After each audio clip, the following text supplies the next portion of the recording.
Okay, the first time that I felt true peace and that stillness that I had always heard everybody talk about but had never ever experienced in my life, it happened completely by accident. I can't even remember what made me go outside. Oh, by the way, I brought out the old book Shadows for this one. This one was, I actually wrote this shit down. This was a moment. I can't remember what made me go outside. It happened, I think it was June. Hold on, let me double check here. Yes, it was June of 2013, which was a really, really, really bad summer for me. I was about as sick as I had ever been with my Crohn's. I still had no insurance.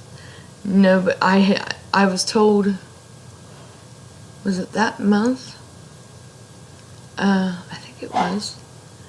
That, or no, it was the year before, but it had been acting up worse and it was more prevalent on my mind.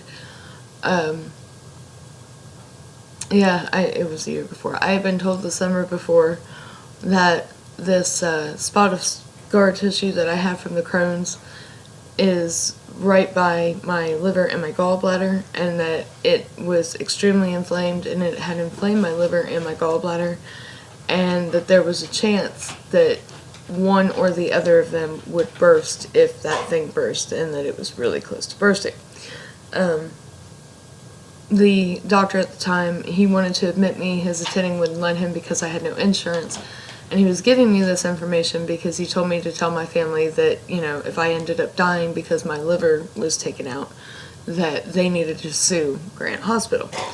Don't know what good that would do because I guarantee the records would disappear. But anyway, that happened the year before, and it was acting up again really, really bad at this time, along with everything else. And, it was like I was walking around with a ticking time bomb. I lived in the bathroom. There was, like, nothing left of me. I was done. And this is going to sound really crazy, but I think I might have mentioned this before, but if I haven't, I do this thing where I visualize killing myself, not because I want to kill myself at all, but because when I am at the end of my rope and I cannot take any more of the shit my body is doing, because you gotta think, I have not one but two autoimmune diseases. I also have, polycystic ovarian syndrome, I have endometriosis, seizures, migraines, like, I'm getting tested for MS at the end of this month, like, I have a lot of health problems, it's not just like one or two, I'm fucked up. And, to have all of that just raging at the same time, I sit there and I visualize myself slitting my wrists, and I get, like, I really hold it in my mind, and it makes me feel better, because it makes me feel like I have a choice to be here. Like, I am choosing to be alive. I am choosing to be in this body, even though it is fucked up and it hurts all the time, and sometimes I feel like I can't take it anymore. It isn't something that was just thrust on me, which it was. I'm choosing to stay alive. But this particular summer, these thoughts in my head about killing myself, they were no longer to pacify me or to make me feel better. They were legit thoughts of suicide. I was fucking done. I had had enough. I could not take any more of being sick, being housebound, because at that time I couldn't leave the house at all. I couldn't take any more. And right before this happened, I've never told anybody this. I can't even believe I'm about to fucking share this. Like, my family doesn't even know about this. Right before this happened, I was outside, and I was in an alleyway, and I was getting ready to take a walk around the neighborhood, because I would do that sometimes when I was in a lot of pain. Summer, and everybody has all these flowers where my grandma lives, and it's pretty, and sometimes it made me feel better. Even though it hurt to do it, it made me feel better. So I was getting ready to take this walk, and there was a car coming, and I had a moment where I stood in the road waiting for the car to go. And then, I snapped the fuck out of it and moved really quickly and sat down on the alley like, what the fuck did I just do? And that happened about 3 or 4 days before this moment. Like I said, I can't remember what made me go outside, but that summer I was using nature as much as I could to try to make me feel better in whatever way that I could, especially since, like I said, I could barely leave the house, but I could go in the backyard, and that's what I did. It was late at night, but I went to sit in the backyard, I guess to kind of make myself feel better, and I ended up staying out there. I think I went out there around 2 o'clock in the morning. I ended up staying out there for the rest of the night and watching the sunrise. And I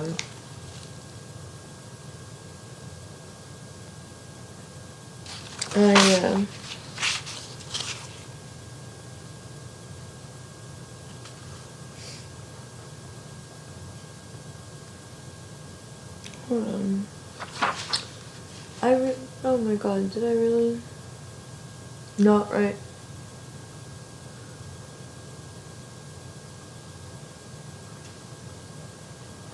Okay.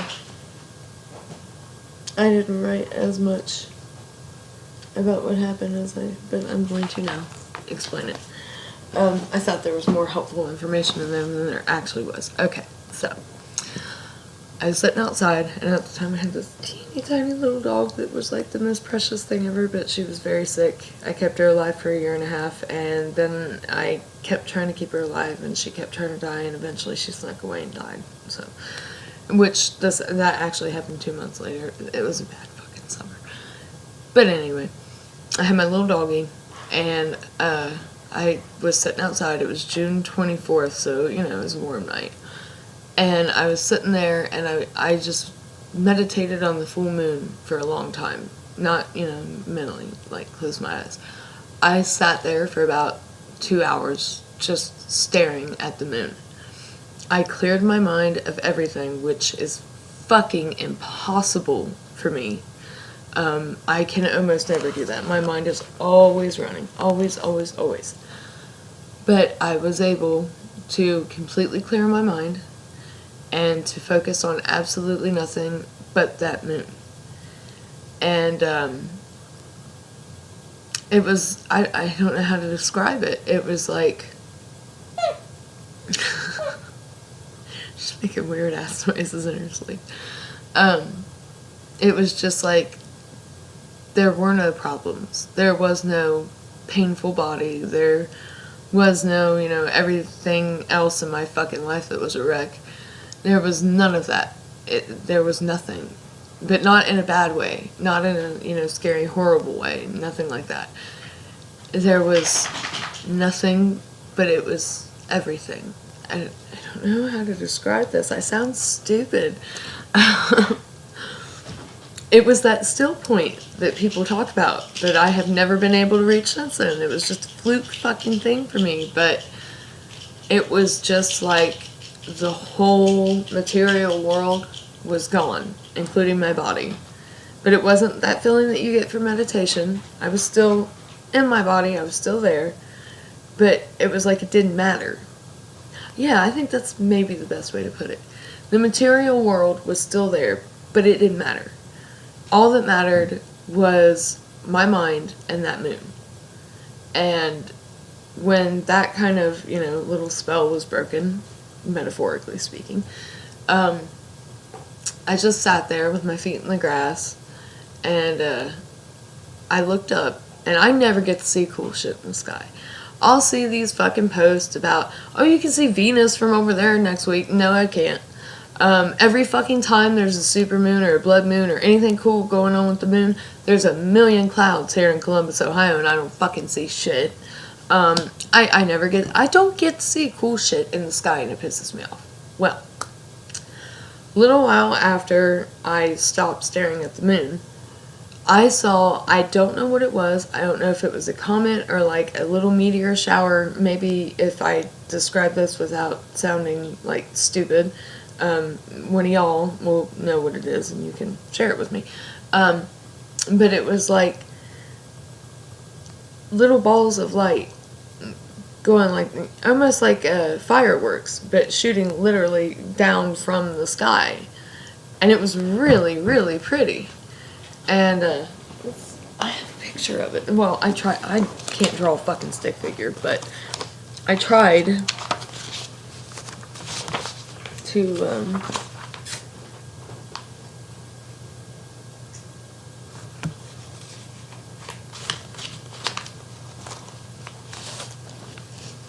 right there. That is what it looked like. So, if any of y'all know what the hell that is, please share. Sorry, I just found something that fell. Oh. It's about the Greystone Path. From back when I was doing the Greystone Path, which was awesome, by the way. Anyway, it looked like that.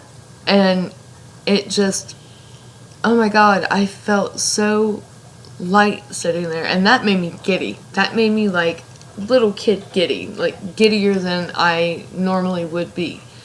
But at that time, in that moment, everything was alright, and that was just icing on the cake, and it was beautiful, and I loved it. You know, it was, sis, really, I'm trying to have this fucking wonderful experience, retelling moment thing, and you're over there fucking licking your ass as loud as you possibly can. You are fucking with my zen, buddy. Anyway, I bet y'all wish I'd edit my videos once in a while. Anyway, I decided in that moment to say fuck it and just sit out there until the sun came up. And I did, and it was a beautiful sunrise. And when I walked in the house after that 4 or 5 hours that I spent outside, I just felt so different and so at peace, and it was beautiful. I mean, at that time I had been a witch for, it had just been 15 years. My 15th anniversary of being a witch had just passed, and I had never, ever, ever felt anything like that. And I don't think that that was something that I personally could have found from a meditation or from seeking it out or whatever. I had to find it like that. There, and you know, at one of my darkest points in my life, feet in the grass, just looking at the moon, that was the first time I ever felt true peace and stillness within me. And it was awesome. So, now that I have gotten that out, maybe that will get y'all thinking about the first time y'all ever felt peace or stillness. Maybe you guys are more fucking zen than me. You probably are, because, like, come on, I got anger issues. I just got issues. And it's really hard for me to find that kind of peace thing. Like, I stay positive, and I actually worked really hard for a very long time on my anger, because I used to have a hairline trigger going on where I would just explode. And I hit like 23, and I'm like, what the fuck's the point in that? I'm going to give myself a coronary. So I work really hard to be a more peaceful person and to assess things before I flip the fuck out about them and things like that. And I think I do really good at that. But it's still really, really hard for me to do something like find a still point within me. So maybe it's easier for you guys, and you guys are like, I have 55 moments just like that. And that's great. Talk about your first one and put the link in the comments. Oh, I love you guys. Blessed be.